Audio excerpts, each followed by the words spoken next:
Good evening, everyone. Good evening. Hi, my name is Kim White, and welcome to what I hope will be the first of many discussions around and conversations around the topic of diversity. Before we begin, I want to acknowledge some of the elected officials in the room. Sadia Covert is here from DuPage County.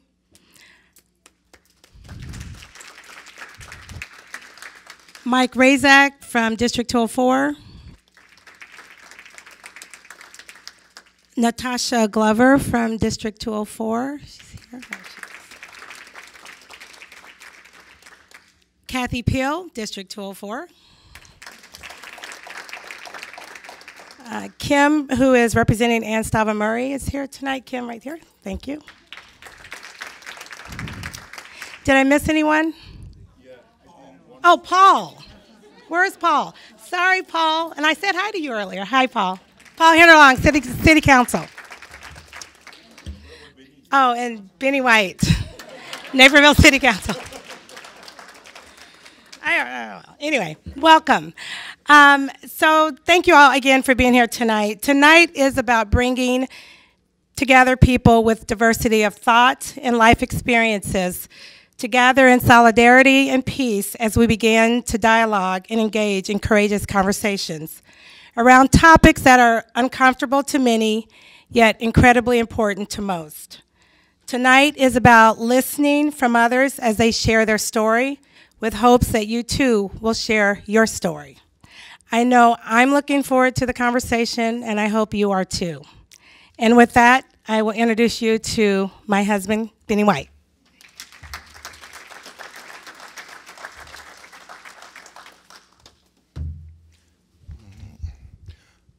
Thank you all for coming out this evening. I know there's a lot going on. I know I've been tired, and a lot happening in our city, but for you to take time out of your busy day and out of your schedule, take time away from your families and so on, to come out here and support this event, it really means a lot. It really means a lot. The #1 city in the United States to raise a family. The top public schools in the country. Y'all can clap if y'all want. The safest city in America for cities over 100,000 people.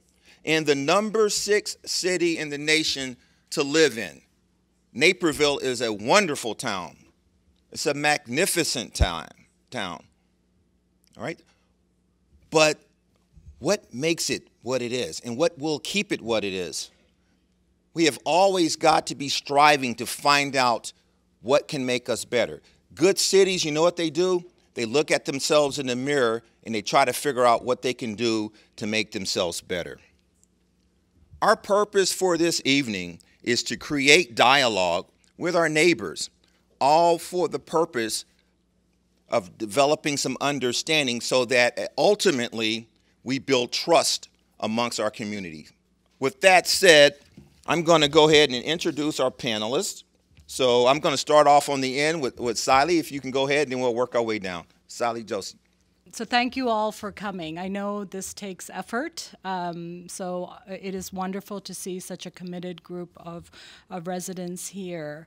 And Benny called us experts, and there are a few experts on this panel, but I wouldn't consider myself an expert. I consider myself a person with a story. And how I define diversity is just everyone has their own story. There are many definitions of diversity. The ones that come when I talk to kids is always the color of your skin, or the size, or an ability. Those are the visible ones. Then there are the economic status, maybe the marital status, the family status, whether their sexual orientation, all of the different facets of diversity. But over the years, as I have been working with families and children in our district, I realize that to me the definition is very simple. Each one of us has our own story and it needs to be validated.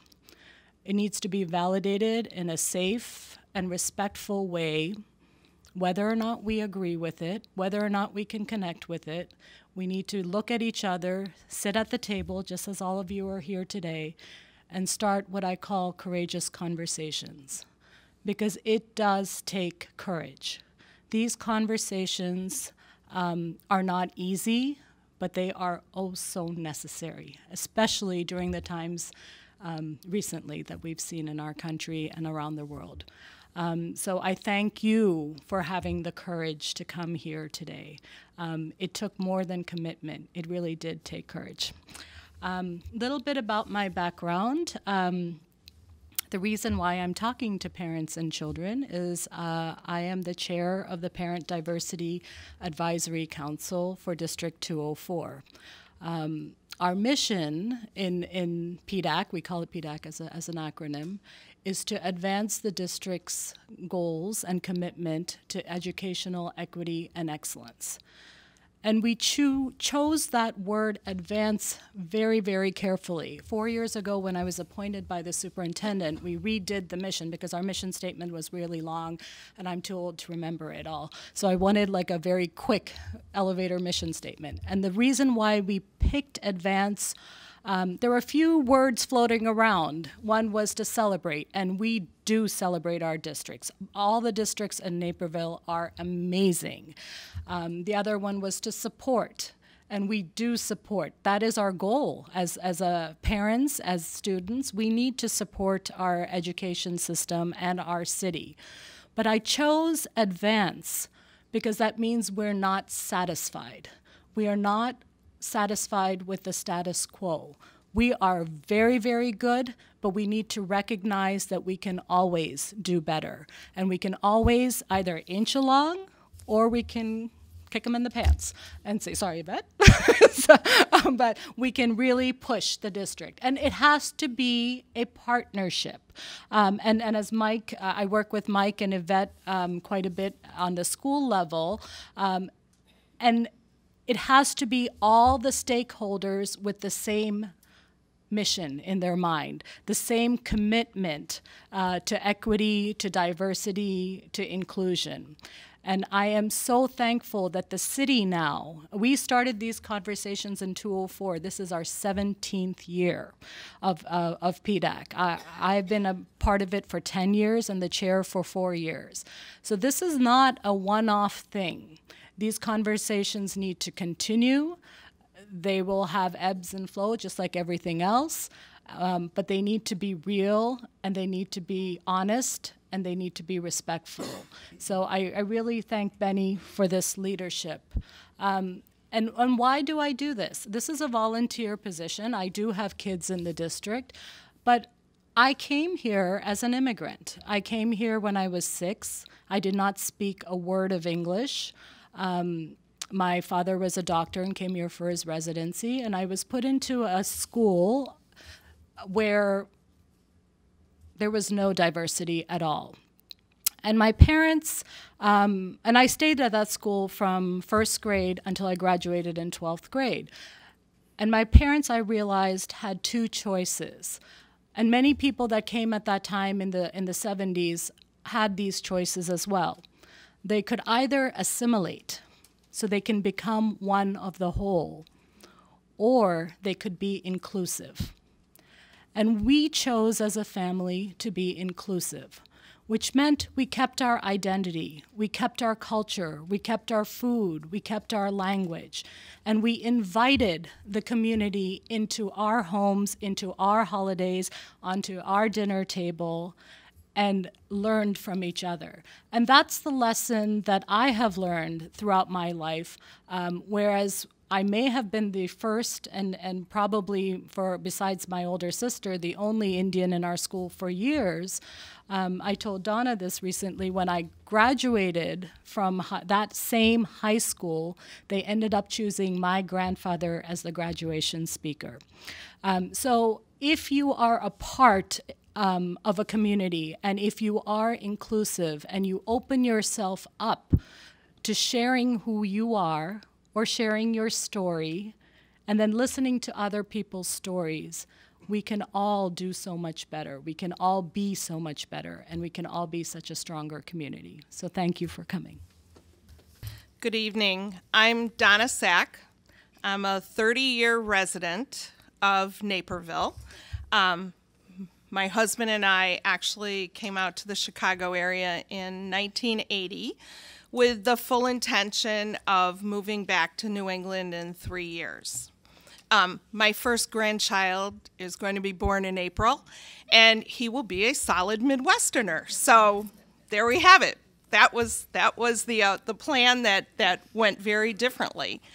And I'm also a museum professional, and I am passionate about making sure that local history is a whole history, that no parts of the story are left out, so that people can have common ground on which to have conversations. They may not have the same experiences, but at least they'll have information so that we can find places of shared conversation, of empathy, of understanding. And I think that that's really crucial in my role as an informal educator. I'm currently leading a national effort in this regard, which you're going to hear a little bit more about in a bit. But I also want to tell you that I love my neighborhood. I open up my front door, and there are people of every race, every religion, every ethnicity, it seems. We share great food and conversations, and sometimes my neighborhood is my neighborhood, and sometimes my neighborhood is all the neighborhoods in Naperville, because we're really, I think, operate almost as a city of subdivisions in some ways, and we identify in those kinds of ways. So I see our role at Naples Settlement, at the museum, and as really being the vessel to tell today's Naperville stories. And it's through the people of Naperville that those stories come forward. I also believe that we have to have a very strong understanding of the past so that the past and the present can come together so that we can all drive a better future. And I look forward to sharing what I'm going to call the Cliff Note version of some of this in a few minutes with all of you. So thank you. My name is Roger Chavla, longtime resident since 1998. April 1st, I remember that date because it was in the middle of my tax season. So longtime resident, raised my family for the last 20, 21 years. Moved from India to the United States when I was about 8 years old, to Chicago in the Austin neighborhood. And so dealing with segregation and all those issues, the race issues, even back in Austin, then having eventually moved to Elmhurst, Villa Park, Lombard, Oak Brook, and then Naperville, having gone to schools in DeKalb and then Champaign. So I've got a little bit of a comparison, at least in how it fits into the Chicagoland area and where we are as the city of Naperville. So even though I want to start it with very positive, yes, we have great schools. Yes, we have great government. We have a lot of great things here. And I'm still going to give it maybe an 8 out of 10. So I think there's work to do. I applaud Benny for putting together this. I applaud that we're having this conversation, just like Siley said. I think in most, we can always beat ourselves up, but I think in most countries in the world, we would not be able to have a conversation on diversity. And so that is a testament to why each and every one of us are here. We can have a conversation on diversity, on inclusion, on several topics.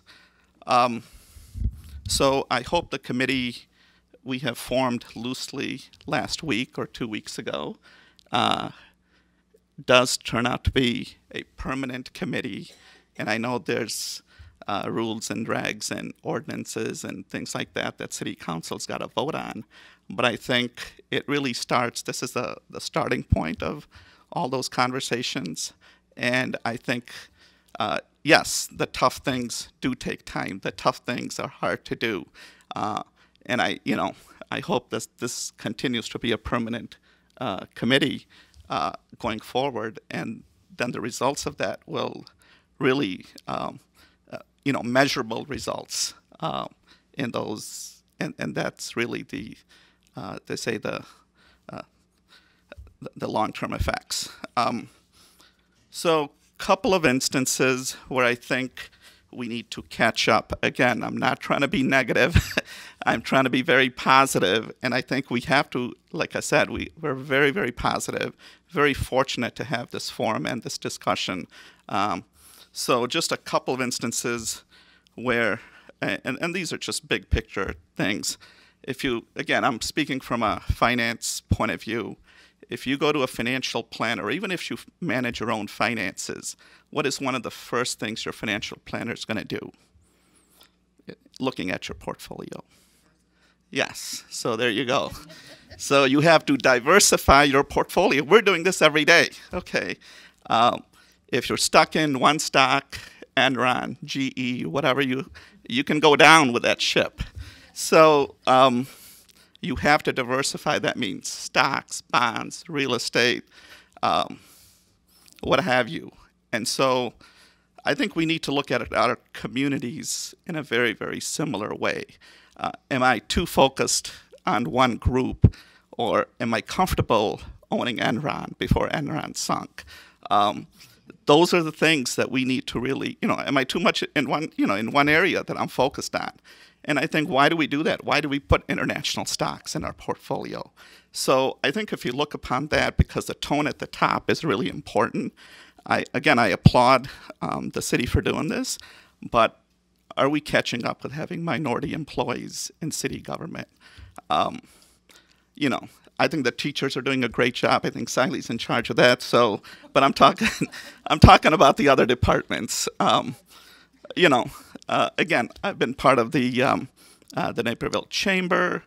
On and on. I can go on and on in events, but there's work that needs to be done. Like I said, my kids. Couple of examples. My kid was in a basketball team, so he lived, breathed, ate basketball for about 8 years of his life. So he was on one of the junior high school team, and then they basically won their division, the regional, the local. They're 20 points up on the final game, and he's not getting the ball. Okay, that's my kid. How do you think he feels? Okay, and so that hits home. That doesn't just hurt my kid, but that hurts future generations. Then he joined the golf team. Okay, so I'm like, okay, go golfing. I can play golf with you. That's something you and I can hang out together. And so he made the golf team, and then they're supposed to mentor with each other. And then what do I see as the season progresses? The 3 Indian kids are basically playing golf with each other, and they're separated.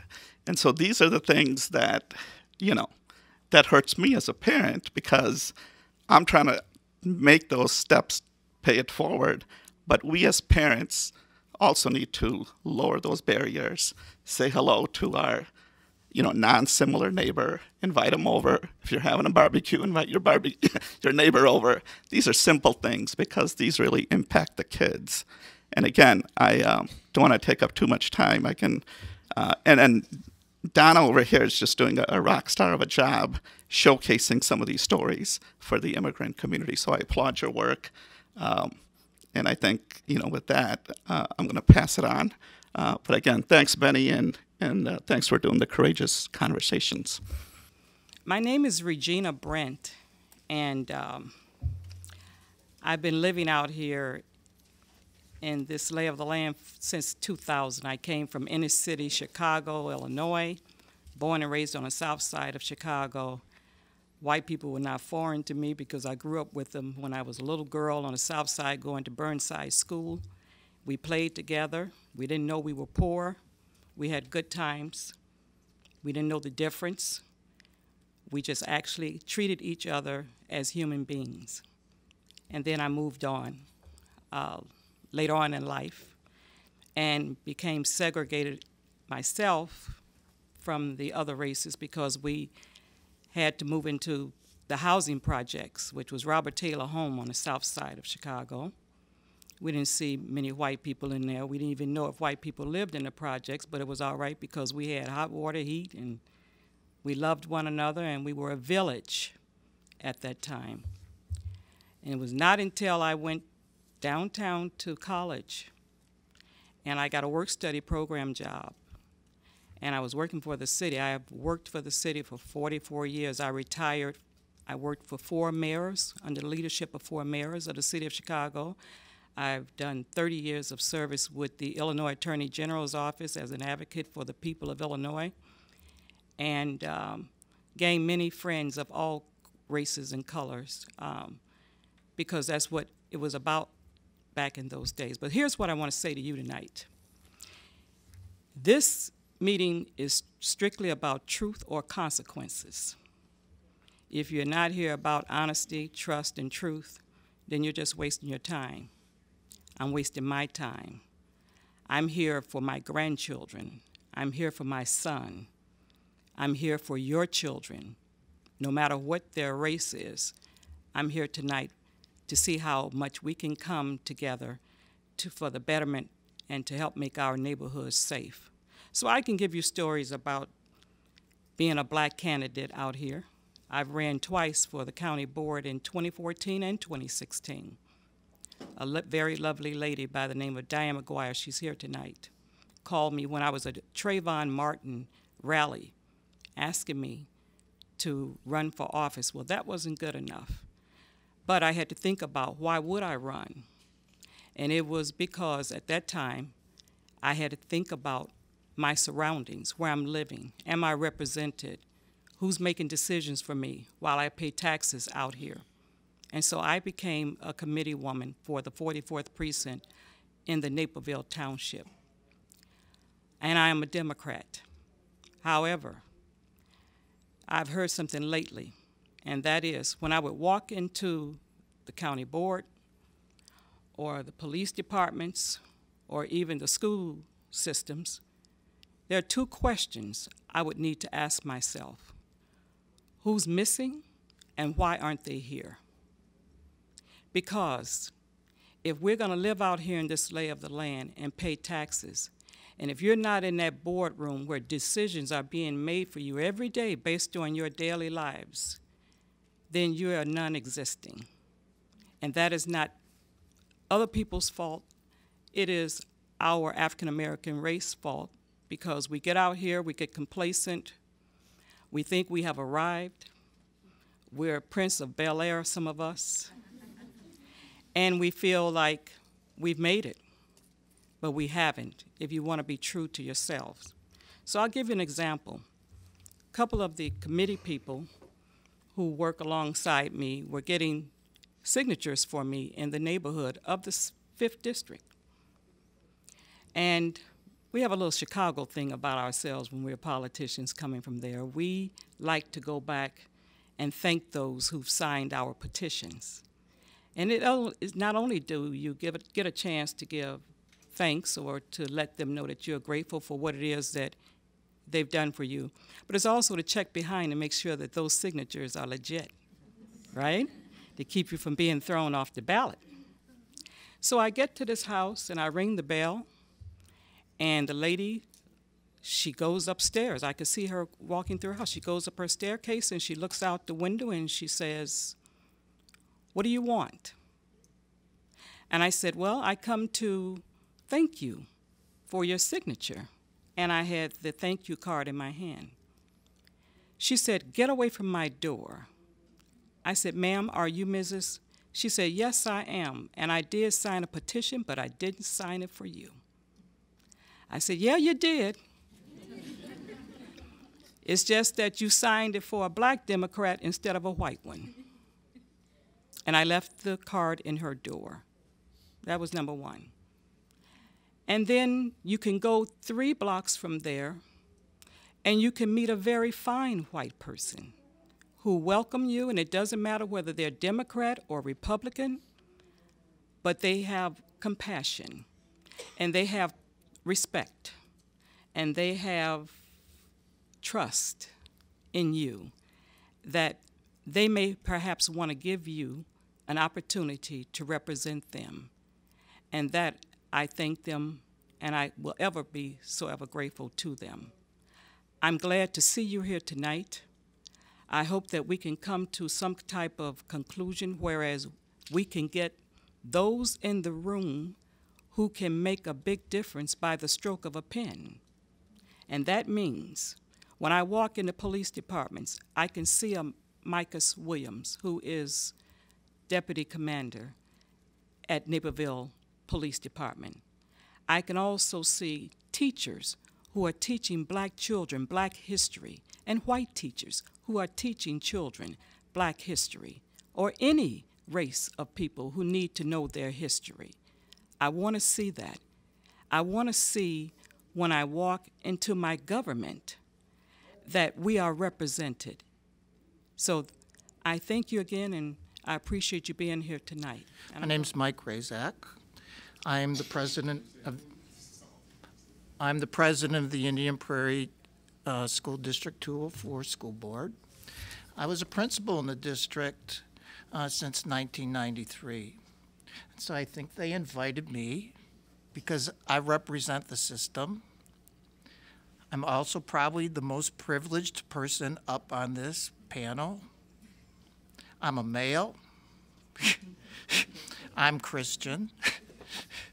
And I'm white. We talked about truth. We talked about stories. And truth isn't always pretty. But you need to speak your truth in order that you grow. And you need to recognize your truth. So I only have 5 minutes. I could do a 10-minute racial autobiography, but I'm going to give you the abridged version. And one thing I would like you to do at the end of this is maybe write your own racial autobiography, because I think it's important. Let me give you my story. You may be able to do it after you hear my story, because I think my story influences the system. And we have to recognize that. So I grew up on the South Side. But I'll tell you what, my South Side was redlined, which means we wouldn't let a black person live in our area for any amount of money. I'm 67. I grew up in the 50s and 60s. I grew up in Market Park. I grew up when Martin Luther King began marching into the city. I saw American Nazis. And I'm 5, 6, 7, and 8. My dad died when I was 5. My mom raised me. And she was a woman of great, and is a woman of great values and morals. She taught me right from wrong,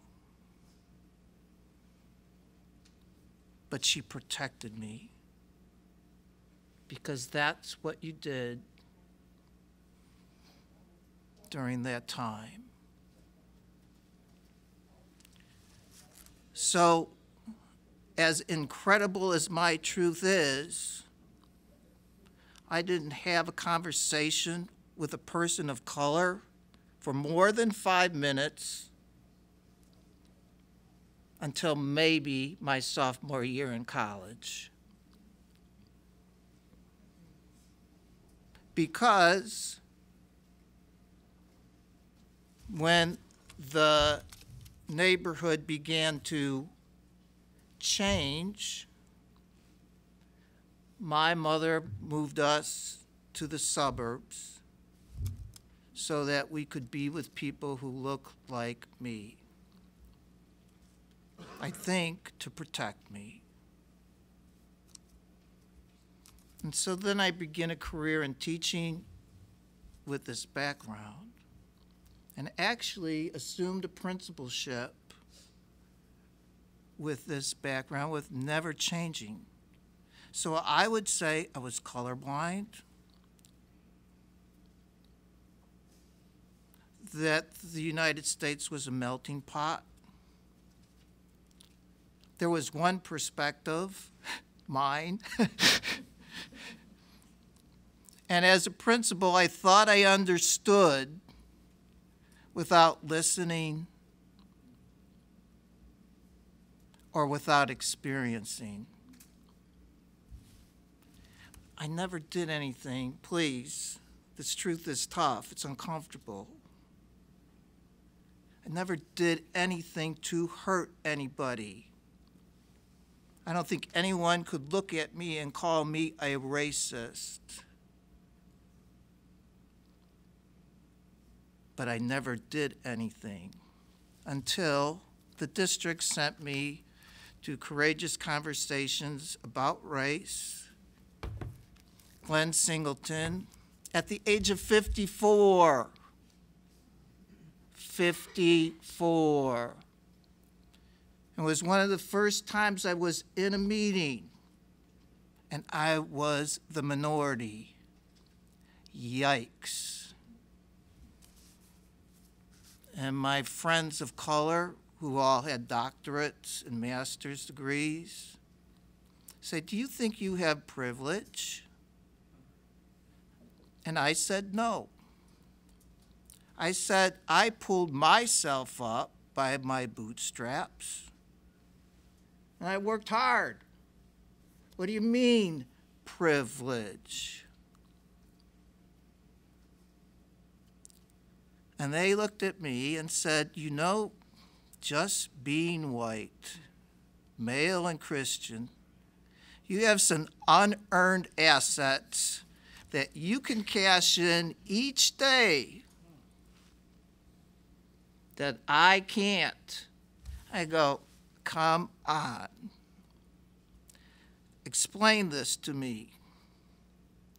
So when you go to a meeting, I bet you can be sure that you'll be in the company of people who look like you, right? I said, oh, right. They go, I bet if you swear or dress in secondhand clothes, you won't be judged that you have bad morals or about your socioeconomics. I go, They said, I bet if you go to a store and you're unhappy and you ask to talk to the person in charge, they'll look like you. I go, oh. And the one that got me and changed me was, have you ever been called, just because you do something well, a credit to your race? And I go, oh, privilege is different than just having money. It is unearned assets. And so from that experience, I don't want to take a lot of time, I changed. I listened. I tried to get multiple perspective. And for a privileged person, I thank you for doing this. We need to create safe places for everyone to tell their story. It It's uncomfortable. It's not easy telling you what a nitwit I was. I think at times we have to expect non-closure. But the more uncomfortable I am, the more I engage in discussion, and the more non-closure there is, it seems that great results occur. So I hope this continues. So thank you. My name's Sadia Covert. I sit on the DuPage County Board. I'm your newly elected DuPage County Board Commissioner. I'm also the co-author of the new hate crime law in Illinois. I'm also a founder of a nonprofit that educates the public about diverse groups for the purpose of unity. And I've been working in the field of diversity and unity for the last a little bit more than a decade. My journey starts early, though. My journey starts back in middle school, where I was reading a newspaper. I think I was in 7th or 8th grade, and I wrote my first letter to the editor of a newspaper after talking to my English teacher about it. And I noticed that there was a Muslim man in the paper who was labeled as a terrorist. And I started comparing the same acts that this person did compared to what others did, and I noticed that there was a difference in how people were labeled in newspapers at a very early age. And this started to concern me, and I started to notice this in newspapers as the years went by and on TV for different groups of people, not only for Muslim people, but for African Americans and white Caucasians and a variety of different groups. I got to the point when I was in college, I started reading 7 different newspapers from 7 different countries on one story, just to get the facts. Well, that's very inefficient, but I had time. Now I'm married. I have 3 kids. I live in Naperville, been a longtime Naperville resident. And my husband and I have these conversations about race because I am married to a white Caucasian man. Our children are genetically diverse. One looks like me. The other one, my oldest one, looks like a combination of my husband and Brian, but my husband and Brian, me and my husband, but more like him. And the youngest one, who's 2 years old, it's hilarious because when we go out to the store together, I get stares. I have jet black hair, and he has beach blonde hair and gray eyes. So I remember my oldest coming home from school. Jenna came home from school and said she was made fun of. And I said, for what? She said, for being white. And she's visibly white Caucasian looking. And I had to be really careful with that conversation, because I wanted her to take pride in who she is, but you don't want to cross the line to where there's a superiority complex, or so it's a very delicate balance. But I never knew that I would be in a position, where my kids would go through that in kindergarten, and she was bullied by a South Asian person that looks like me. So she's like, so I asked her, just curiously, what did this person look like who bullied you? And she's like, well, she looked like you. It's like, oh, all right. So that was a very interesting conversation we had, and it went really well. And so my husband and I keep having conversations about, what are the solutions to racism and bigotry? And we look at each other, and a light bulb just goes off in our head, and we look at our children, and we're like, everybody should marry a different race. There you go. We're all beige. It's fine. So I chair the Strategic Planning Committee on the DuPage County Board, and I'm always fighting for platforms of diversity and unity and bringing people together. Wherever I find them, I latch on. I'm like, nope, this is what we're going to have. I have also noticed something about our core values at the DuPage County Board. Now, DuPage County Board is great. Believe it or not, it really is. It's it runs on a very tight budget, and they're doing a wonderful job. They have some core imperatives. We have core imperatives that our county works by. We have, the ACT initiative, which is consolidation, and we have economic growth. We have customer care. But I was looking at these 5 imperatives, and I noticed that there was something missing, something that would draw in more people and make people feel included. And I thought to myself, you know what? We need to have an imperative that is diversity and inclusion. It's happening nationwide, so why not? We could benefit so much out of this. We could have more economic growth. We could have more civic engagement. We could have more people that are involved at the county level with their county government.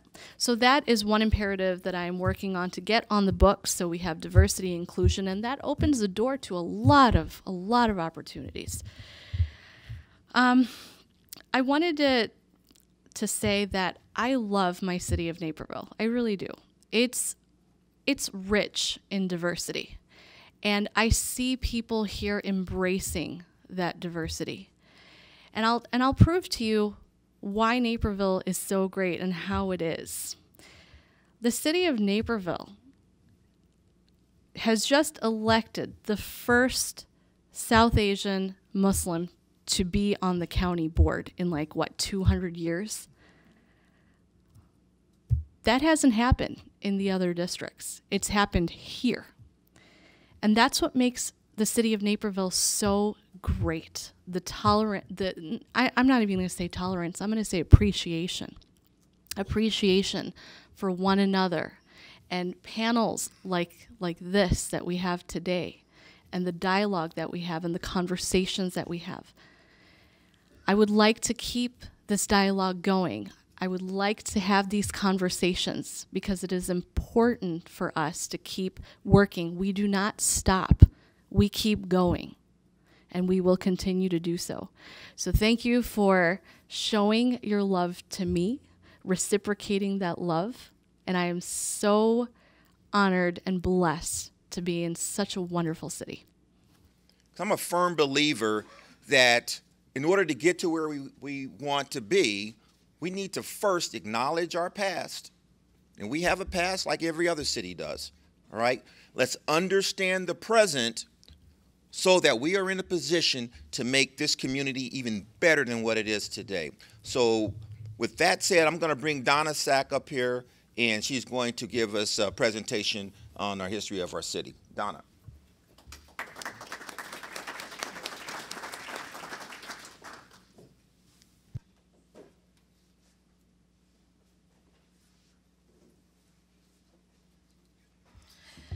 Thank you, Benny. This is a really great evening, and the story that I'm about to tell is going to be a familiar one to some people. It's going to be lived experience to others. It's going to be surprise to some of you. But what it's going to do is it's going to ground our conversation for the rest of this evening. And this is, as I said before, this is the Cliff Notes version. I'm going to be leaving a lot out. This certainly needs more around it to have a really full conversation, and that's actually coming, and I'm going to tell you how that is. But first, I want to echo what Siley said, and that is that diversity is so much more than just race, right? Tonight, that's what we're going to talk about because that's the conversation that we're having, but it's also about ethnicity and age and religion and sexual orientation and economics and class and abilities. We can just go on and on. So I named this, Who Lives Here? A Brief History of Racial Diversity in Naperville, Illinois. So let's go. We're doing this because, as I said before, we want to connect the past to the present to make informed, just, and humane decisions for the future. So, this guy on the horse is familiar to every fourth grader in Naperville. I can assure you, if you have kids or if you have grandkids, ask them who this is. This is Joseph Naper. Naperville was founded in 1831. It was founded by folks of European descent, primarily Scottish, German, English, Irish, but there were people here before. This was not this unknown, unfounded wilderness. There was a thriving Native American community that had been here for hundreds and hundreds of years. And they were displaced when Naperville was founded. It was only a few short years. So that's how we actually begin this story about Naperville's racial history. Now, nothing happens in a vacuum, right? Nothing. We have all kinds of things going on nationally and statewide that impact who we are and why, as a community, we make decisions that we make. One of the primary things that we can talk about, and actually Mike referenced this, is that in 1934, and I'm fast forwarding, I'm going by Civil War, I'm going by the Chinese Exclusionary Acts, the Great Migration is happening. So African American mobility from the South into the North. And remember that when we talk about this conversation, it's really easy on a national level to say that's a Southern problem, right? We can look at plantations and where the depth of slavery was that occurred. But it wasn't just a Southern problem. I think that we talk about it less in the North and in the Western United States. But Martin Luther King called the city of Chicago the most racist place he had ever been. So we have the Federal Housing Administration, are founded in 1934. And they do things like offer mortgage insurance. And that's based in part by what Mike referenced, which is the ranking of properties and neighborhoods. Okay, in a descending order. You were a green neighborhood, you were a blue neighborhood, yellow and red. If you were redlined, it meant that you had a mixed population, probably African American, sometimes new immigrants, sometimes Jews. And if you were in those neighborhoods, your land was valued at near worthless. And we had that across the Chicago metropolitan area. We had it certainly across the United States. And there's all kinds of other terms that go along with what we're talking about. We're talking about white flight, which Mike referenced. We're talking about blockbusting. We're talking about currently gentrification.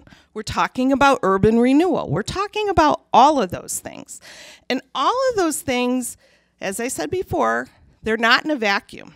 We have to look at this regionally. So in Naperville, we talked about the fact that most people were of white European descent. In the early part of the 20th century and prior, in the 1800s, we had occasional people, individuals or maybe one family that lived here who were people of color. We know that we had a Chinese laundromat. We know that Sybil Dunbar lived here, an African-American woman who's actually buried at the Naperville Cemetery. And we know that we had a community of Mexican boxcar families who lived here in Naperville, who serviced the railroad. But between 18 and 1940, what many historians and sociologists are calling the nadir of really racial animosity in this country, where a lot of it really coalesced and stemmed from. History tells us that Naperville was a sundown town, which meant that if you were a person of color, African American, you could work here during the day. You could be a maid, you could be a service worker, but when it got dark, you'd best be out of town. Now, Naples Settlement and the Naperville Heritage Society currently has a very significant federal grant, $1.5 million. $750,000 of the project is coming from the Institute of Museum and Library Services. And we're working with 6 communities across the country in the northern and western United States: Connecticut, Ohio, Wisconsin, in Illinois, Naperville, and Oak Park River Forest, and a community in California. And we're delving deep into these histories of our communities. And we're doing that so that we can have better conversations as communities now, so that we all can have a conversation in which we have a baseline understanding of where we came from. That's critical for museums today. And I'm really thankful that the Naperville Heritage Society, the Naples Settlement Museum Board, are really backing these inclusive histories that we're telling. So why now, when we've told, for the most part, a pioneering story up until very recently? It's because through community engagement in 2006, the organization made the decision to move out of a mission that was strictly went to Naperville to 1906 and said, you know what? We need to tell all of Naperville's history. So in order to tell all of Naperville's history, we need to tell all of Naperville's history. So that's where we're doing the research. And we don't know everything yet. And we'll probably never know everything yet. But we have really great conversations right now, oral histories that are coming forward about this history. So this is one of the indicators of being a sundown town. It's how to look at a census.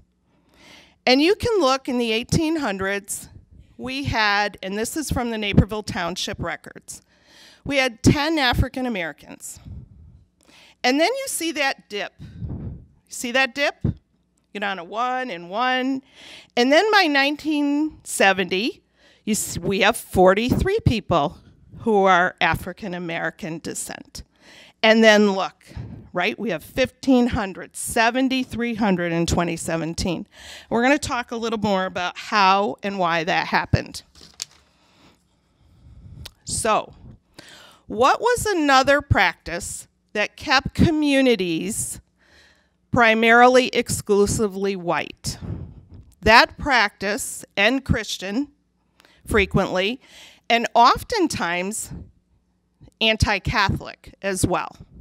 That was not the case here in Naperville, but we did have racially restrictive covenants that followed our housing and property, which meant if you wanted to sell your home in XYZ subdivision, you could not sell it to a person of color.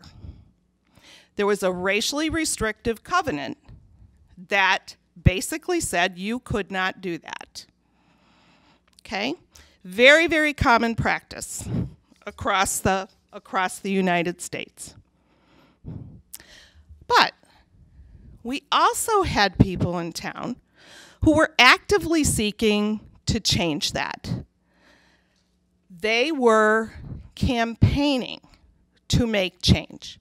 One of these folks, I know many of you are familiar with her sculpture. It's at Chicago and Washington, Genevieve Tousley. was a reporter and author in town, and she was campaigning and actively trying to desegregate Centennial Beach, which was segregated. Then what happens? So we have Genevieve doing that in about the 50s. And again, this is very oversimplified local history. But we have decisions by community leaders that say, we are going to expand this community. We're going to become a bigger community. There is an active effort to, for example, bring the I-88 tollway here. There's an active effort to bring industries like Bell Labs, Argonne, Fermi. These are all critical to the growth of this community. And Naperville is a desirable place to live. Great schools, safe, great housing. But things are a little bit problematic. And Naperville actually got the national spotlight on a couple of occasions because when there's an effort to, for example, get a national accelerator laboratory in your backyard, you are being looked at to say, what are your housing practices? Are they fair? Do you have open housing? Concurrently, we also have a national movement. Martin Luther King visits Naperville in 1960 at the behest of a number of people working around civil rights, primarily at North Central College. He comes, he speaks, and then in 1966, there is an effort, as many of you know, where Martin Luther King is in the city of Chicago on the west side, and he is really pushing for fair housing, for people to have, livable places to live on the west side of Chicago. And during a speech that he gave in 1966, he coined the term behind the suburban curtain. And what it referred to is that many of those woes couldn't be solved unless we really looked at those woes systemically. In Naperville, a Human Relations Committee had been formed, and we have some great archival material that we're currently going through at Naples Settlement to dig deeper into that story. But it's like a ping pong ball over the years in the 60s. There's an effort to bring fair housing to Naperville. People who were advocates of that had their houses spray painted or garages spray painted. There are motions put before city council. They're entertained, they're not entertained. This went back and forth until 1968. And in 1968, in April, what happened? Anybody? Martin Luther King was assassinated. Federally, a week later, Lyndon Johnson pushes through fair housing on the federal level. It was in part to recognize King's effort and to make a very directed, concerted effort to make that policy serve as part of his legacy. Now in Naperville, we have things going back and forth still. We have surveys being taken where many people in Naperville are saying, no, I don't want an African American family living next to me. And we have that push and we have that pull. Finally, it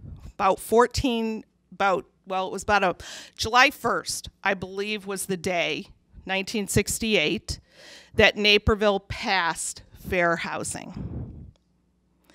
That, from a historical perspective, with race, the story of race and community in Naperville, that is a pivotal year and a pivotal moment. The community knows that it has changed. You can't put the genie back in the bottle. You have businesses that are bringing people from all over the country, and they're not all white, and they're not all Caucasian, and they're not all Christian. We had a case that actually, this is an article from the New York Times. When Bell Labs was locating here, they had a couple of scientists that were looking for housing, and they were declined housing in Naperville. So they filed an EEOC complaint, and they actually sued Bell Labs. And by suing Bell Labs, they were putting the onus on the company that was bringing them here from New Jersey to make sure that they would start pushing the community to diversify. There was support for fair housing in this community, and it did work its way through, and it did happen. There were a lot of discussions about discrimination during that time period. There's a wonderful historic record about that, which we're currently really delving into.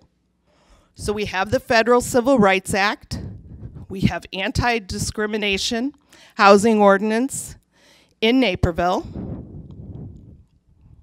It's passed. And we're a growing suburb. We're now, what are we today? The 4th largest city in the state, I think, is our current. We bop up and down on that one, but I think that that's where we are today. We had a special census not too long ago. We're a large community. We're a diversifying community. Those numbers are incredible when you think that in 1968, this community was almost all white. We have 18% of our population is Asian. And sorry, I'm trying to do this with my glasses. So let's say about 6% Hispanic, Latinx, about 5% African American. I mean, these are phenomenal numbers when you really think about it. This is an image of the Chicago metro area. If you look, each of these clusters represent how races and ethnicities are clustered throughout the Chicago metropolitan area. And this speaks directly to the policies that had gone before in prior decades.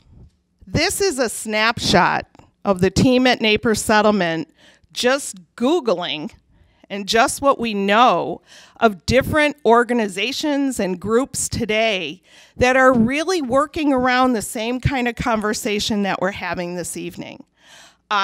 This is going on. We are talking as a community, but we need to talk more. Here's a sampling. So in 2016, when we applied for the federal grant, the Facebook post, Growing Up Black in Naperville, was very recent. It was a pivotal reason, one of the reasons why we were able to get the grant, is telling the story of what we're doing right now, what people are feeling, what they are experiencing. Are people's voices being heard? And then currently, of course, we have conversations that have resulted in our conversation today. We've been doing this work since we were awarded the grant in 2017. So we are currently at the point where we're starting to do public forums and focus groups. And the end result will be an online exhibit, which will launch in the spring of 2021. So I know that seems like a really long time. To those of us who produce exhibits, we're running the gerbil wheel. So there's a lot of work that goes into exploring community history. And part of it is the kinds of conversations that we're going to have this evening. I encourage you to do some reading. I have tons of source material. If you don't want to do some reading, just go to the movies. Black Klansman. There's a lot of movies out right now that can help to put things into perspective. And here's Naperville today. This is just a glimpse of the kind of activities that we have in town, and the Chinese school and the Jewish school, and we have mosques, and we have a synagogue, and we have all kinds of parades. Naperville loves to throw a party, right? We all know that. And so this is our community today. Do we need more and additional conversation? Yes. So let's have a great evening. And thank you for entertaining a very brief history of racial diversity in Naperville.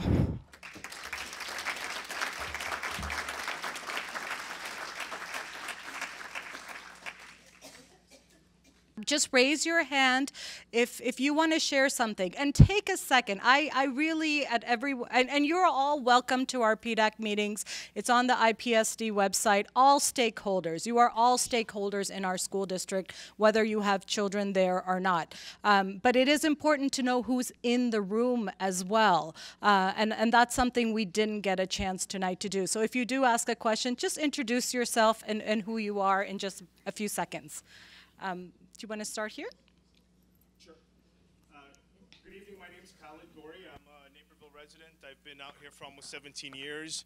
I have a son who's a senior now over at Central, and then I have an 8-year-old and a 2.5-year-old. And growing up Muslim in this country, I was born and raised here. Similar to Sadia, my father's from Pakistan. My mother is American, born and bred for almost 6 generations, a mutt, as many people would say. Accepted Islam, and then at that time in 1971, 68, they thought it was, honey, it's a cult. You know, don't do that. What are you getting into? Anyways, long story short, fast forward, here I am raising my child, and unfortunately my child now is going through way worse than I had ever gone through. I was just teased and told, son, change your name. Khalid is too hard. Khalid is too hard. Change it to Keith. Change it to this. Change it to that. But now, unfortunately, my son had gone through a lot of the whole, you're a terrorist. My son was, I actually was told by my neighbor that I was a terrorist too. You know, I mean, and then I called Naperville police, and what do they say? Hey, maybe you guys need to go to counseling, you know, or arbitration. Maybe you need to move, was the sergeant's suggestion. Okay. Long story short, I never got upset with the gentleman. I figured he had some bad baggage, and go figure, fast forward 5-6 years, we're actually on talking terms again.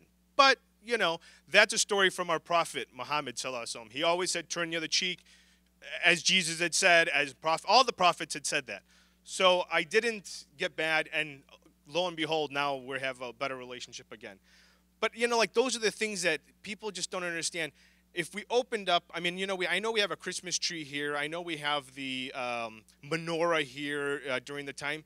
It would be so great to see something around Ramadan, around maybe a Sikh holiday, around another. I know that Diwali is getting quite popular now in Naperville. Good for them. You know, I mean, these are the things that we want to nurture. I know we're considered secular. We got to keep house and, you know, religion and state separate, but it seems like there's a lot of fine line that gets blurred for other peoples or for the indigenous versus the outsiders. So those are just my few things. I mean, I just want, you know, go home, talk to your kids. Even after now the bombing, or not the bombing, unfortunately, the mosque attack, you know, it's even worse for our kids. But I know that American people are so great, and they've all been opening their hearts and pouring their love to us. And lastly, I want to invite you to the Open Mosque Day at Islamic Center in Naperville, April 28th, between 11 and 5 o'clock probably. Sunday, everyone's welcome. Come, there's food, there's presentations. Hello, everyone. My name is Markel Oliver. It's really, really cool to be here. And I thank you all for showing up, and I say showing out. It's a great conversation to have, and it's meaningful to me because although it's frustration, it sounds like, and, you know, We want to find ways to improve. I feel love, you know. I feel a lot of urgency to move forward and move together. So again, I thank you for that. I just graduated from Illinois State University. I've been able to come back and work at my high school, Mattia Valley High School. Go Mustangs in the house. Hello. But I take pride in this because, again, I'm typically the youngest one in the room. And I like to learn. I like to sit with people that are older than me, that have lived a little bit longer than me, and say, you know, even at 55, 45, 34, 4 years old, tomorrow's a new day for all of us. So to be in this room, how can we game plan to move forward? And to my question, how can we not just have the conversation with the youth, but how do we include them, include their visions and their dreams to feel valued and a part of what we're building for in the future? Hi. Just to address that, in the meeting we had a week ago, sorry, we did talk about, okay, everybody around the table planning this is over a certain age, and how do we engage more people?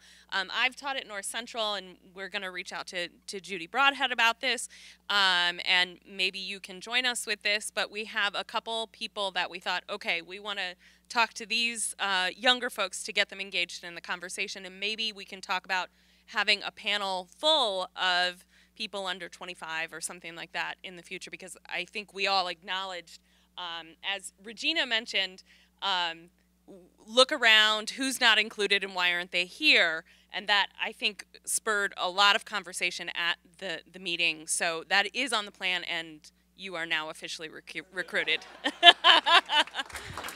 I wrote down your name.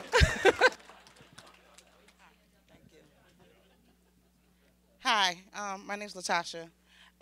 So I have a two-part because I had a question about her, but when he brought that up, I thought that was a really great thing because my son just graduated from Naperville Central last year, but we came from Glenbard West, and he's always, I grew up in the Austin area of Chicago, all-black neighborhood. However, I traveled with my church to different, parts of the country, so being around other cultures was not really new to me, but there was still always an elephant in the room, so to speak. But my son grew up in a diverse neighborhood all his life. When we moved to Naperville, and he went to Naperville Central, he was a sophomore, I think, or junior. However, we ran into some things, and my son did come home and tell me that he felt that school was racist, a lot of teachers and people. And it was kind of baffling to me because here it is, he grew up in a diverse neighborhood all of his life. And so for him to experience that when we got to Naperville, we've been here for about 3 years, I really didn't know how to handle that. I mean, I did, but it was a take back, I guess. And it was kind of like, what is your name? I'm sorry, I forgot your name. The first lady. Sadia said, it's that gray line, you don't want to, go over that gray line or it becomes shaded. However, because I wanted to make sure that he didn't have a racial bias as well, if that makes sense.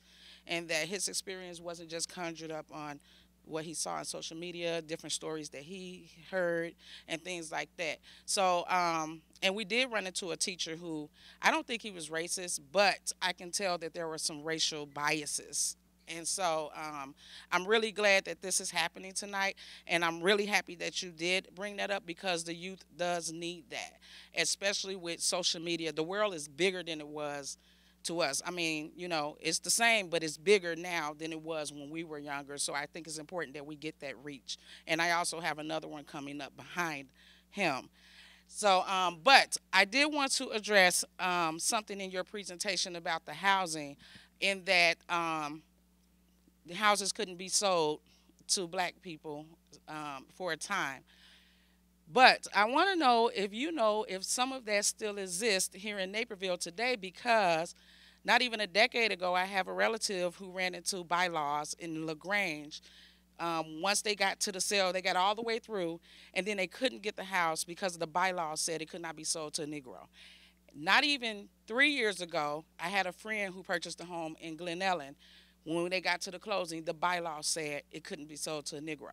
And so they had to go through numerous processes. Somebody had to pay for this, the people that owned it didn't want to pay for it because it was their, it went assignments. You know how that process works.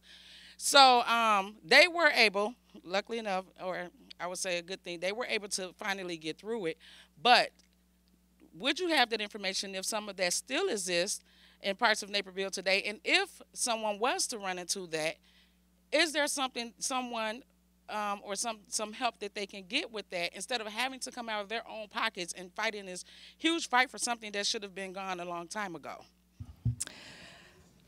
So what we have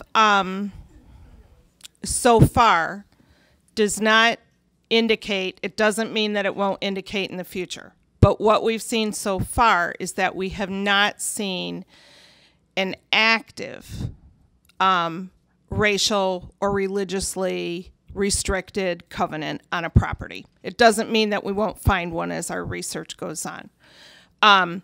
Because these things carry with the property, I'm not going to pretend to be an attorney up here, but I do know that this is flat out illegal. And there are certainly agencies and organizations that can provide support to people when they do run into this. Hi, I'm Danica McMillan. I have been a resident here for about almost 3 years. My kids go to school in District 203. The one thing I did notice is that a lot of District 204 is here, but not District 203. And I did see the piece about the Executive Director of Inclusion, but what more are we doing? I'm a part of the Diversity Committee, and I know that we are trying to implement things, but the fact that 204 has been doing this for 17 years and we're just starting, there is something wrong with that. So that was mine. Right behind you. So you need to start a PDEC in 204, but Say something. yeah. Just a quick one, because I know I had met with Rakita Leaks, who has that position. I know, is Yvette still here? She had to leave from 204 to diversity, along with Kristen Fitzgerald. And I know Paul Leong is back here too. He's elected. He's a school board member in 203. So I don't know, Paul, you may want to. Well, if you can, you may want to check with Paul and I'll let you guys meet offline on that. Okay, Chris, come on up. Hello, it's great to be a citizen in this great city of ours. And, well, I'm the mayor. But anyway, I have to say, being a citizen here at Naperville has really changed a lot for myself. I first grew up in Streamwood for the first 6 years of my life, well, 7 rather. And for the first 6.5 years of my life living in Naperville, as well as going to school, thanks to my mother, Tina Finch, I just happened to realize that there was a lot of white people around me, and I felt like, why are there so many white people around me? And then when I go to black communities, I realize it's just different. I mean, I don't expect to see many black people anywhere. And so, thanks to my mother, she brought me to Jack and Joe, and that's a great place for white people to get to know a lot of like black families everywhere. So I'm just really thankful to have her guide the way for me, as well as guide the way for me to learning what Naperville has in store for me. So I basically know a lot from living here, and I know the city a little too well, but growing up in the city of Chicago for a little bit of my time in college, going to Columbia College, it's been fast, but then again, I thought it's really like compelling for me to learn how suburb life can be as well as city life can be. And it's different, and believe it or not, I prefer the suburb life rather than the city life, so it's much quiet. And yeah, thank you very much.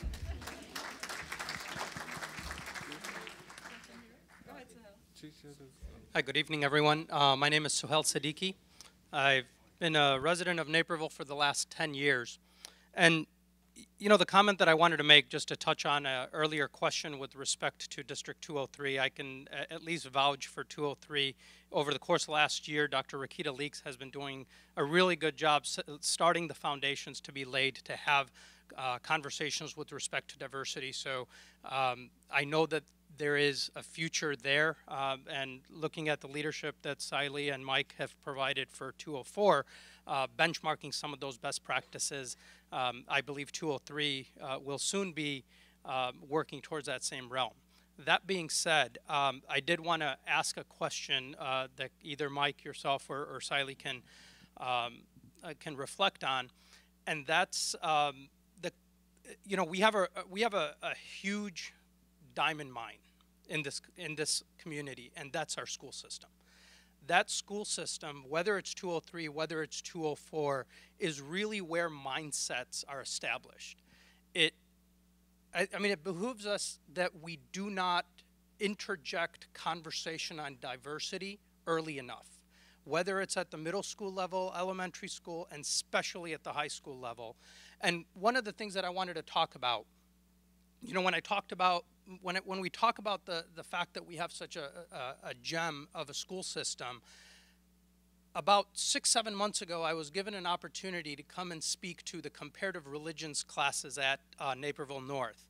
And you have people such as the Ryan Dengels of the world and the Alan Scotts of the world. These are teachers that are teaching the kids diversity, teaching the kids religion, and in a capacity where there's open-mindedness, right?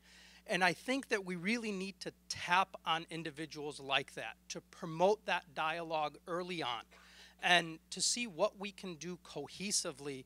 But I think the most important message has to be consistency. When we see 17 years of experience in 204 and barely a year or two in 203, that's a gap that can easily be filled, and it needs to be filled within our school system, because it's individuals that come out of the school system, and when they get exposure to diversity at an early age, you won't have incidents where we have to have special meetings and special dialogue on a monthly basis. So that's actually really critical for us, and I'm hoping I can get some perspective from at least the school leaders, Paul, and others from the school board, on how we can better utilize our school system to talk about diversity. Yes, and I think you hit the nail on the head. You answered your own question, actually, and that is that it needs to be systemic. In each and every school across the board. And we've just hired a director of equity about 4 or 5 years ago. PDAC has been going on forever. But there's things that you don't see that are going behind the scenes. Teachers, all the teachers are now getting trained on cultural competency and unconscious bias. So that they at least get some perspective, like I got at 54. And that's really important. Our school district has begun to conduct an equity audit. We're starting to look at our discipline policies. And are we implementing discipline equitably? We're looking at whether or not our gifted population, who's participating in there. We're looking at our advanced placement classes.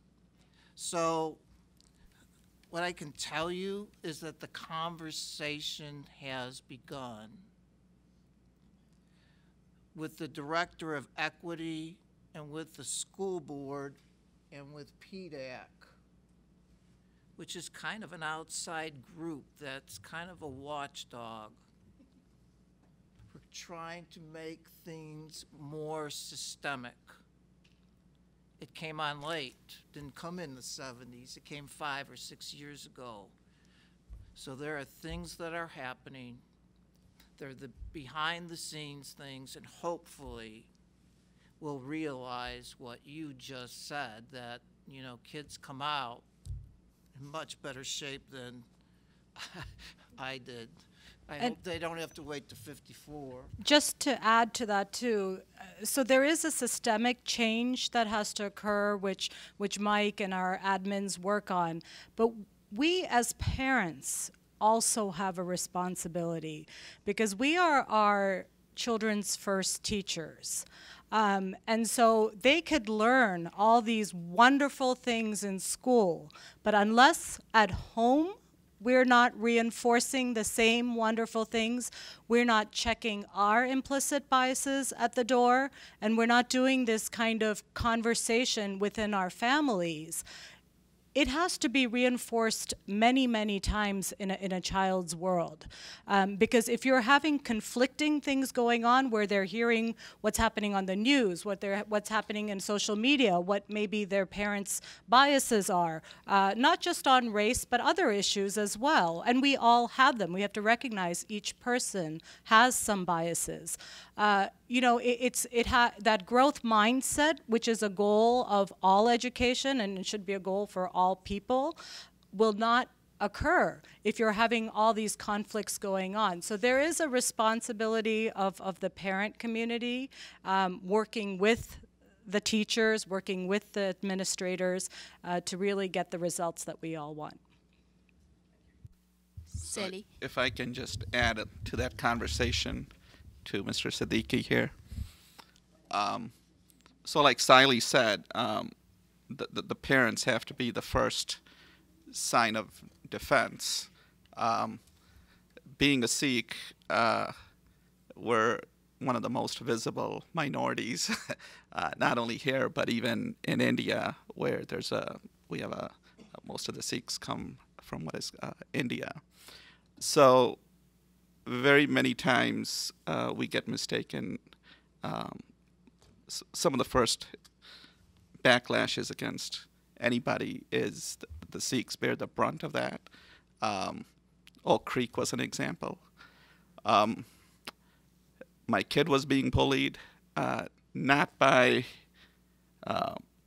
what I would say a Caucasian kid. He was actually being bullied by another Indian kid. So I think we, as ourselves as minorities, the parents have to have a culture. We have to send the right kids we have to teach our kids to be open-minded. They learn so much from that. So that being said, at the school level, whether you're in 203 or 204, a lot of the academic merit scholarships that are pretty,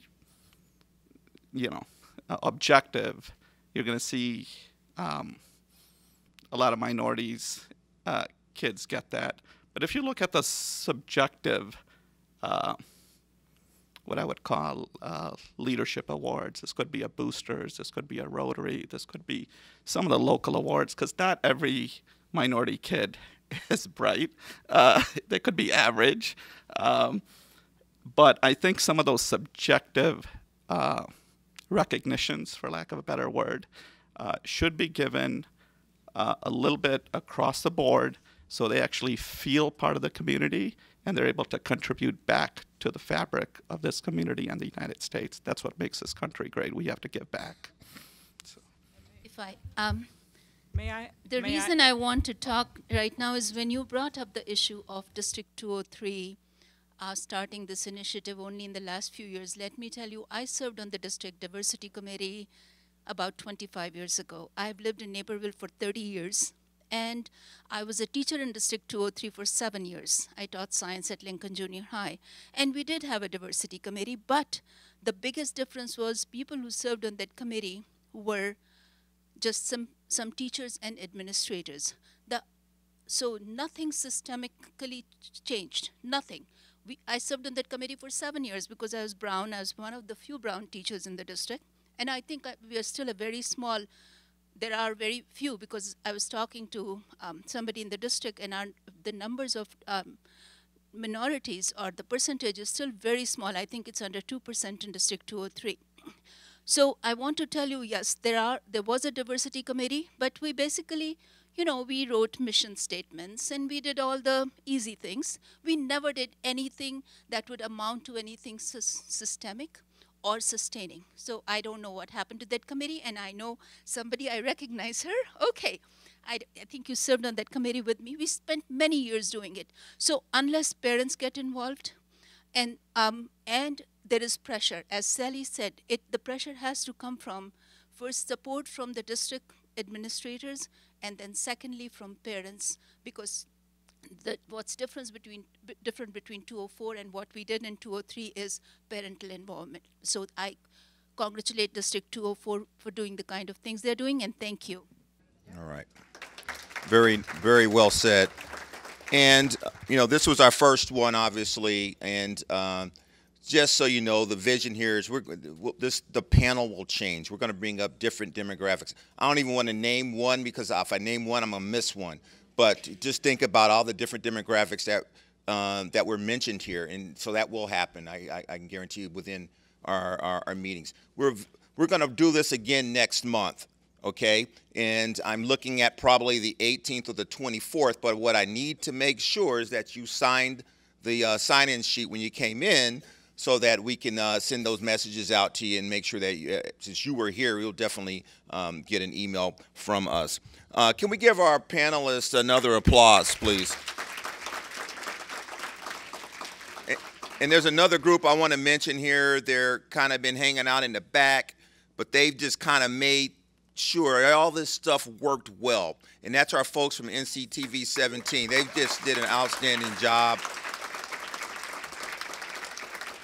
I appreciate you guys being here, and not only that, they were able to add input when we were having meetings with them to give us some ideas that would allow this to flow as smoothly as possible. I can tell you, as a councilman here in Naperville, I feel blessed. I am blessed that I live in this city, and I mean, I would not have stayed here if I didn't love this place. So, but you know what? As much as I love this city, this is one reason why I wanted to do one of these types of sessions, so that we can make it even better. Let's not rest on the fact that we have all these accolades. It was mentioned up here earlier about 204, because I was on the school board when all this happened, and we hired a diversity officer. Most school districts that had that position, they had it because they were told to do so by the state, because they were having those types of issues. Okay, so I bring that up because it's a prime example of how Naperville, in this particular case 204, looked themselves in the mirror and said, no one's told us to do this, but we know we need it. Okay, and I applaud 203. They just followed through. Just this school year, they hired someone in that position. All right, so we all as Napervillians, we've got to be able to look ourselves in the mirror, realize when we have challenges and issues, not just brag about how great we are, but how do we make ourselves even better? So, yeah, we want to keep moving forward. Okay, thanks so much, everyone, for being here, and have a great evening.